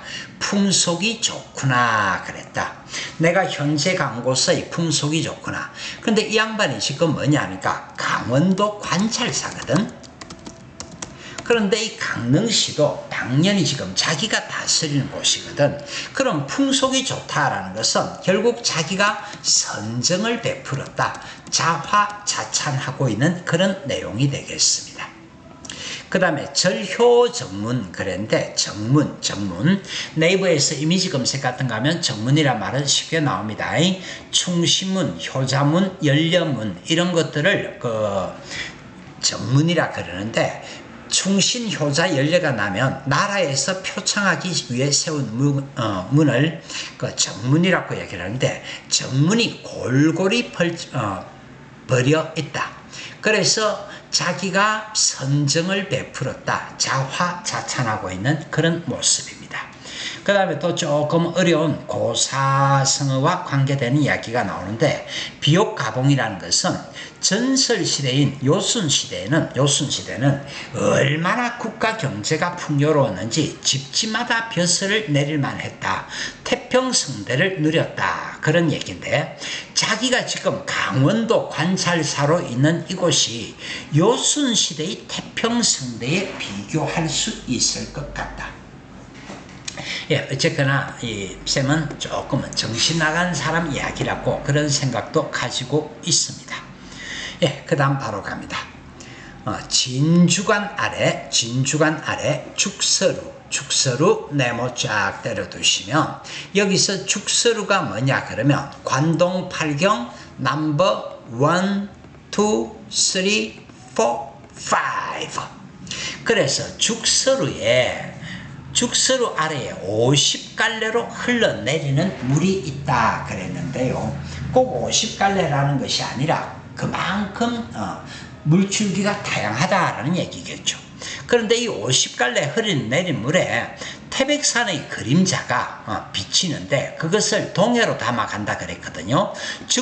죽서루라는 누각 아래에 태백산 그림자가 비치는 물이 있는데 동해로 담아가니 그것을 차라리 한강의 목멱이라는 것은 남산의 옛날 이름인데 앞에서도 제가 얘기를 드렸다시피 한강이나 남산이나 이런 곳이 나오면 무조건 하고 임금이 계시는 곳이거든요. 그래서 이 태백산 그림자를 한강의 남산에 닿게 하고 싶다라는 얘기는 임금님에게도 보여주고 싶다. 예, 찬스를 놓치지 않고 아부성 멘트가 나옵니다. 아부성 멘트 연군지정 임금님 알라뷰 그랬는데 내가 이렇게 임금님을 생각하고 있다라는 아부성 멘트라고 생각을 해주시면 되겠습니다. 자, 이제 조금 내용이 다른 얘기들 나오는데요.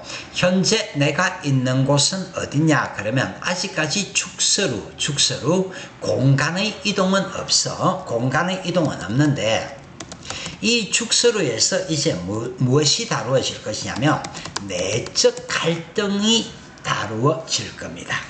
자, 어떻게 내적 갈등이 다루어지는지 우선 살펴봅시다. 왕정이라는 것은 뭐냐면 관리의 여정. 내가 지금 수령, 목민관이거든. 목민관으로서의 여정은 유한하고 풍경이 못설민이 싫지 않으니 그런 얘기인데 싫지 않으니 그래서 왕정은 유한하다 말은 내가 이렇게 싸돌아 놀러 다니는 것이 한계가 있는데 그런데 풍경은 너무 좋으니까 이것도 하고 싶고 저것도 해야 되고 내적 갈등이 이루어지고 있다는 뜻입니다. 그래서 유회 생각이 하도 알샤 많기도 많구나. 객수라는 것은 여러분들 달리는 객창감이라 그래도 되는데요. 여행지에서 느끼는 외로움을 객창감이라고 얘기를 하는데 이런 것들은 곧바로 기행문의 특성이 됩니다. 기행문의 특성. 그런데 어쨌거나 지금 여기서 봐보니까 관리의 여정은 한정이 있고 풍경이 좋아서 계속 싸돌아다니고 싶다라고 이야기를 했다가 그 다음에 또 어떤 헛소리를 하고 있습니까? 선사가 뭐냐, 뭐 신선이 타는 뗏목입니다. 그래서 지금 이 부분도 뭐냐니까 지가 신선이 타는 뗏목을 타고 있다 그랬으니까 신선사상, 도교사상이 드러나는 거야. 신선이 타는 뗏목을 띄워서 북두성, 북두성, 견우성으로 향할까. 선인이라는 것은 우리가 앞에서 보았을 때 그 3일포가 나왔었거든요. 3일포. 4명의 화랑, 4명의 국선이 사흘 머물고 갔다 그랬는데 그 국선의 다른 이름이 선인입니다. 그래서 선인을 찾으려 단혈 그냥 지명이고요. 머물러 볼까 그랬는데 어쨌거나 지금 이 부분도 뭐냐니까 지가 옛날 그 국선들하고 교류 관계가 있었다라고 이야기를 하고 있는 그런 모습입니다. 그래서 어쨌거나 이 선인이란 말이 나오는 것도 뭐하고 관계가 되느냐면 왕정과 관계가 되는데 관리의 여정은 한정이 있는데 계속해서 신선적 면모를 풍기면서 나는 싸돌아다니고 싶어라. 내적 갈등과 연관이 된다. 그렇게 잡아주시면 되겠습니다. 예, 지문이 상당히 길어서 여러분들 조금 지겨울 건데요. 그래도 더 달려가야 됩니다. 계속 가겠습니다. 천근 하늘끝입니다. 하늘끝을 못 내보지 못하여 망량정. 이제 우리가 어디에 갔다고요? 망량정. 관동 8경 넘버 1, 2, 3, 4, 5, 6. 이제 6번째 관동 8경 망량정이란 정자에 가는 겁니다. 그래서 이 망량정에서 무엇을 하느냐 그러면 그 동해 바다를 조망하는 내용이 나와. 그래서 공간적 배경은 망량정이란 정자인데 이 정자에서 바라보니까 바다 전체를 조망할 수 있더라 그런 얘기고요. 망량정의 오른이 그러면 될 걸 네 글자로 적는 것은 이런 것도 어쨌거나 3, 4조를 맞추어 주고 있다 그러면 됩니다. 바다 바깥은 하늘이니 하늘 바깥은 무엇인가? 그냥 이는 수평선이야. 수평선. 그래서 망량정에서 바라보니 동해의 수평선까지 다 보인다 그런 얘기입니다. 그 다음 이제 이 출제 요소가 조금 드러나는데요. 출제가 학교생들이 출제를 좋아하는 부분들이 나와지는데 지금 여기서 다양한 비유가 나와 있어. 다양한 비유. 자, 어떤 비유가 나와 있느냐면 나는 지금 망량정에서 바다를 조망하는데 고래가 보이고 은으로 만들어진 산이 보이고 백설 흰 눈이 보인다 그랬는데 이건 여러분들 고래도 아니고 은산도 아니고 백설도 아닙니다. 고래는 뭐냐 그러면 파도의 비유야. 파도. 그 다음에 은산이라는 것도 파도의 비유고요. 백설은 물보라가 치더라. 물보라를 비유하고 있는 겁니다. 그래서 어쨌거나 지금 와타시는 어디에 있다고요? 망량정에서 동해를 바라보고 있습니다. 바라보니까 가뜩이나 노한 고래 니라셔 누가 놀라게 하였기에 붉으니 뿜거니. 그러니까 고래가 물을 뿜고 있다 그렇게 얘기를 했는데 지금 이거는 그런 얘기가 아니고 파도 치는 모습을 얘기하는 거다. 파도가 치고 있더라. 어지럽게 구는가. 그래서 동해에서 파도 치는 모습을 고래가 물을 뿜는다 그렇게 얘기를 합니다. 그 다음에 은산이라는 것도 역시 파도를 이야기를 하는데 은산을 꺾어내어 육합에 흘러내리는 듯하다. 여러분들 앞에서 우리 총석정에서 사선봉을 바라보는 내용이 있었거든요. 그런데 그때 그 사선봉 4개의 봉우리가 육면체를 가지고 있다 그랬는데 천지사방 온 세상을 나타낸다 그랬거든요. 여기서 육합이라는 것도 온 세상에 내린 듯하다 그런 얘기입니다. 그 다음 5월 장천이란 것은 아득한 하늘이란 얘기인데 백설 흰 눈이 아니고요. 파도 포말, 파도가 치니까 물보라가 보이더라. 그걸 백설이라고 얘기를 하고 있습니다. 예, 일단 여기까지 큰 고비는 일단 넘어왔고요. 현재 IMU가 있는 곳이 어딘데? 망량증에 있습니다. 나는 아직 망량증에 있습니다. 그래서 망량증에서 이번에는 어떤 내용을 다루고 있느냐. 적은 듯 밤이 들어 잠깐 동안에 밤이 되어 풍랑이 정하거늘 파도가 잔잔해지거늘 그런 얘기거든요. 근데 파도가 잔잔해진다는 것은 낮에는 시각적인 모습이 보이지만은 밤에는 시각적인 모습이 보이지를 않는다 그런 얘기도 되겠고요. 한편으로는 갈등의 해소를 암시하기도 합니다. 그러니까 일단은 시각적으로 파도가 보이지 않는다라는 면도 있었고, 앞에서 관리의 여정은 한정이 있는데 풍경이 싫지 않다 내적 갈등이 있는데 그 내적 갈등이 어떤 식으로는 해소가 될 것이다 라는 걸 암시하고 있습니다. 부상지척, 옛날에는 해가 뜨고 해가 진다라고 이야기를 했을 때 해 돋는 곳 가까이에서 명월을 기다리니 자, 망량증에서 달맞이를 하겠다. 그런데 국민 여러분, 고전에서는 이런 명월이라든지 하는 이런 것들이 항상 무엇의 상징일 수 있다? 임금의 상징일 수 있다. 그래서 망량증에서 달맞이를 하는데 역시 임금의 상징이 됩니다. 서광천장. 자, 서광 앞에서 여러분들 일출의 장관을 이야기를 할 때 동해에 해가 떠오르기 전에 붉은 구름, 붉게 물든 걸 상스럽다, 조짐이 좋다라고 이야기를 했는데, 저녁에 달이 떠오르기 전에도 동해 바다가 벌겋게 물이 들거든요. 그런 벌겋게 물이 든 것을 상스럽다라고 이야기를 합니다. 그래서 상스러운 달빛이 천길이나 뻗쳤는데 그것이 보이는 듯 숨는구나. 그래서 어쨌거나 이제 달맞이를 하고 있는 부분입니다. 그런데 이때 다른 여러분들 무엇의 상징일 수 있다 그래서 임금의 상징일 수 있다.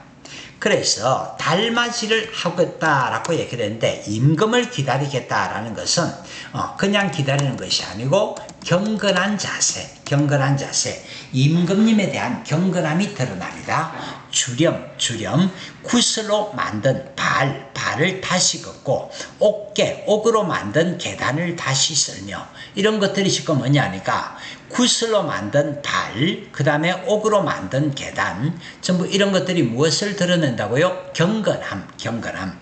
그 다음에 계명성이라는 것은 새벽녘에 가장 먼저 떠오르는 별을 계명성이라 그러는데, 샛별이라 그러는데, 그것을 어떻게? 꼿꼿이 앉아 기다리노라. 역시 경건함. 왜냐? 달이 임금의 상징일 수 있는 겁니다. 그 다음에 백년화, 한자 그대로 봐주면 흰 연꽃이란 얘기인데요. 여기서는 달의 비유가 됩니다. 달의 비유. 이 흰 연꽃, 달 한 가지를 니라셔 누가 보내었는가? 이렇게 좋은 세계, 그러니까 달빛으로 가득한 좋은 세계를 남들에 다 보이고 싶다, 남들 모두에게 다 보이고 싶다 그랬는데, 여기서 이 부분이 또 뭐냐 그러니까 나는 지금 목민관 백성들을 먹여 살려야 하는 목민관의 자세를 또 뜬금없이 강조를 하는데, 그래서 남들에게 다 보이고 싶다, 선정의 포부 애민정신을 드러내고 있습니다.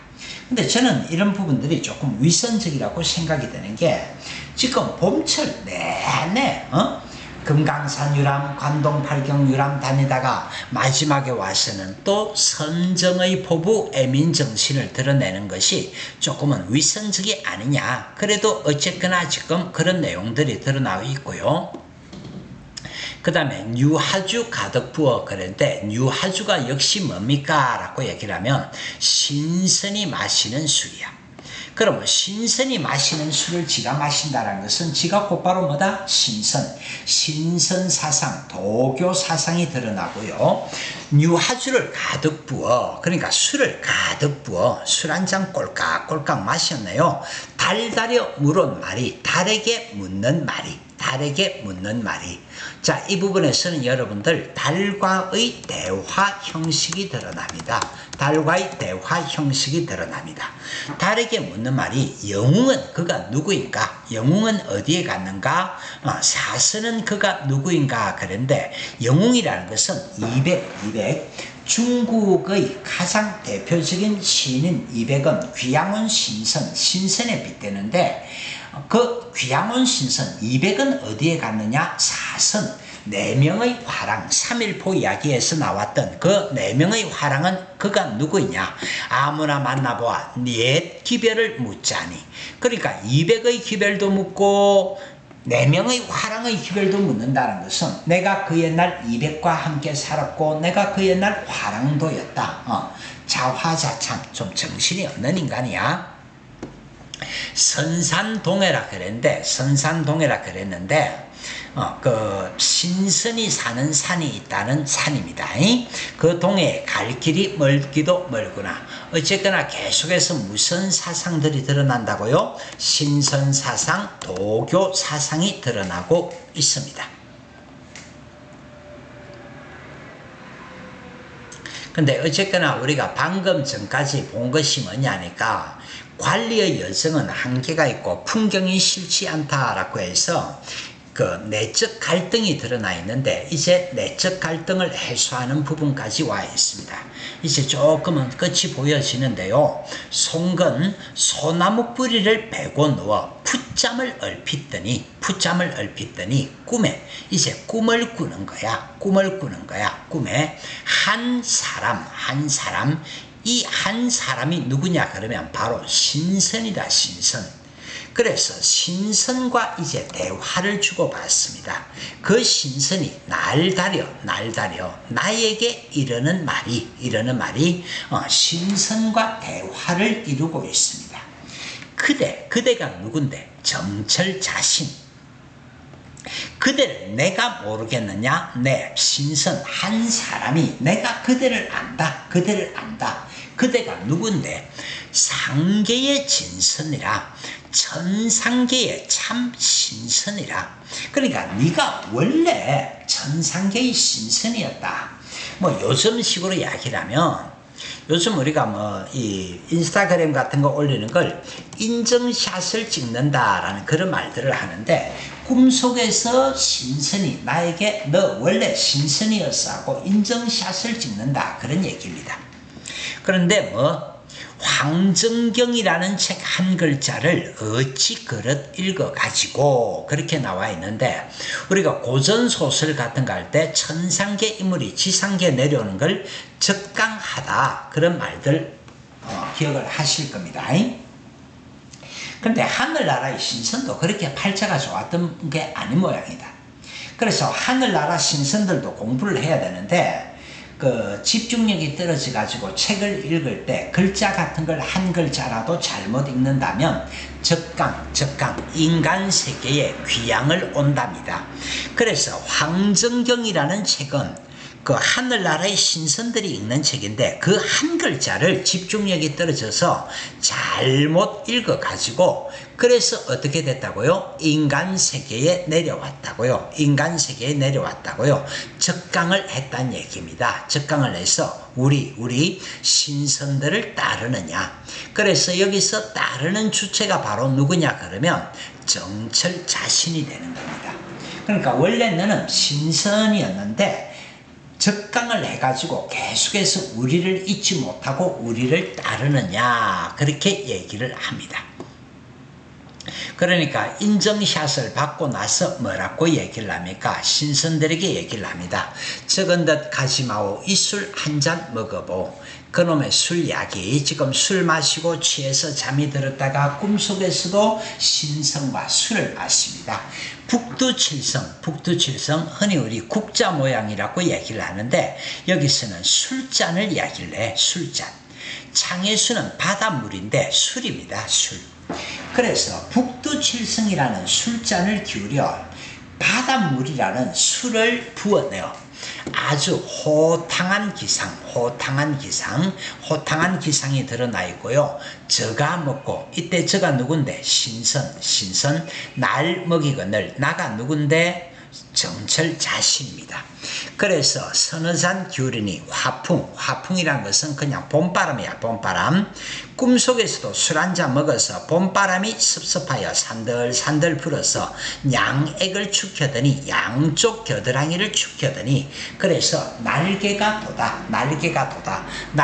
돋았다라는 것은 내가 곧바로 무엇이 되는 모습? 신선이 되는 모습. 꿈속에서 내가 신선이 되고 있는 그런 모습이야. 구말리 장공에 적이면 웬만하면 난리로다 날 수 있을 것 같다. 신선이 되어서 날 수 있을 것 같다. 그렇게 얘기를 하네요. 자, 계속해서 갑니다. 이 술을 가져다가 사해 온 세상에 고루 나누어 억만장생을 다 취하게 만든 후에, 백성들을 먼저 취하게 만든 후에, 이런 것들 무슨 정신이 드러난다고요? 애민정신, 선정의 포부가 또 드러납니다. 그제야 다시 만나. 먼저 백성들부터 취하게 만든 후에 다시 만나서 또 한잔 하자꾸나, 마음 편하게 술 한잔 하자꾸나. 그래서 지금 이 부분들도 학교 시험에 나올 수가 있는데, 선후후락, 먼저 근심 걱정을 하고 나중에 즐기자. 그래서 언뜻 보면 목민관의 자세, 선정의 포부, 애민정신을 가지고 있는 듯이 이야기를 하는데, 그렇다면 싸돌아다니고 놀고 하는 걸 조금 줄이고 정사를 제대로 봤어야 되는데, 그건 언제 하느냐는 것이 도대체. 말이 디자, 말이 떨어지자 학을 타고, 여러분들 앞에서 금강대 맨 위층에 선악이 새끼치니 기억나죠? 마법사는 빗자루를 타고, 도사는 구름을 타고, 신선은 학을 탑니다. 그래서 신선들이 학을 타고 구공에 올라가니, 공중에 올라가니, 공중의 옥피리 소리, 자, 정말로 옥피리 소리가 들리는 것이 아니고 신비로운 분위기. 그러니까 신선이 나오니까 신비로운 분위기가 나오는 거고요. 어제는가 그제는가 아득하게 들려오네. 어쨌거나 꿈속에서 신선을 만났다, 그런 얘기입니다. 이제 나도 잠을 깨었네요. 잠을 깨어서 바다를 굽어보니 깊이를 모르거니 끝인들 어찌알리. 사실은 이 부분도 앞부분과 문답 형식이 다루어지는데, 쌤이 그 앞에서 질문 형식을 제대로 잡아주지 않았던 이유는 학교생들이 이 부분들을 가볍게 터치를 하고 가기 때문에 아마 시험에는 나오지 않을 겁니다. 그래서 가볍게 가겠습니다. 깊이를 모르거니 끝인들 어찌알리. 바다의 깊이도 알 수 없고 바다의 끝도 알 수 없다. 이제 제일 마지막 끝이 나왔습니다. 명월이 천사 만나게 아니 비친 데 없다. 여러분들 글자수 불러봐. 3, 5, 4, 3. 여러분들 무엇의 종장 형식? 시조의 종장 형식. 자, 이런 것들을 정격가사라고 얘기를 하는 겁니다. 정격가사. 그래서 정격가사의 형식을 가지고 끝이 나고 있고요. 맨 마지막에 명월 그랬는데 명월은 임금의 상징이고요. 그 임금의 상징이 온 세상에 안이 비친 데 없다. 임금의 은총이 안이 비친 데가 없다 하면서 끝이 났습니다. 굉장히 긴 지문이라서 거의 지금 2시간 이상 여러분들 화면 보고 있으니까 대단히 힘이 좀 들었을 거라고 생각하는데요. 그래서 오늘은 개괄적인 정리, 생략하고 일단 내용 정리 있는 것만 보시고, 그 다음에 제가 여러분들에게 이 프린트를 그대로 제공을 할 것이기 때문에 프린트를 보시면서 한 번 더 다져주시길 바랍니다. 그의 갈래는 정격가사 3호 435로 끝이 나고 있고요. 중요한 것은 기행가사입니다. 기행가사. 현대문으로 치면 기행문이란 얘기인데 일단 기행문의 3요소라는 것이 있는데 기행문의 3요소는 여정, 견문, 감상으로 이루어져 있거든요. 그래서 오늘 지문은 금강산 유람 6군데, 관동 8경 6군데, 그 다음에 중간에 들르는 누각 하나 7군데 해가지고 여정에서 견문을 보고 있고 거기서 느끼는 감상들을 이야기를 하고 있습니다. 그 다음에 가사체라 그랬는데 3, 4조, 4, 4조의 사음보 연속체를 가사체라고 하고요. 가사체이기 때문에 우문체입니다. 그 다음에 작품의 배경사상을 보면 유교적 충의사상도 나오고 도교적 신선사상, 조금 비현실적 내용들이 나오는 것은 도교사상이라고 잡아주시면 됩니다. 전체적으로는 강원도 지방의 절경을 유람을 하고 그 다음에 아부성 멘트 연군 지정 얘기하고 있고요. 어쨌거나 중요한 것은 유교적 충의사상도 나오고 도교적 신선사상도 나오는데 중간에 이 부분들이 내적 갈등이 있었거든요. 내적 갈등이 있었는데 꿈속의 장면을 통해서 내적 갈등을 해소합니다. 그 다음에 또 애민사상이 드러나 있는데 애민사상 중간중간 셈이 선정의 포부라는 말들을 했었거든요. 선정의 포부가 드러나 있습니다. 조금 더 해주고 싶은 욕심도 있습니다만 너무 길어서 오늘 수업 여기에서 빠르게 종료하도록 하겠습니다. 수고했습니다, 여러분들.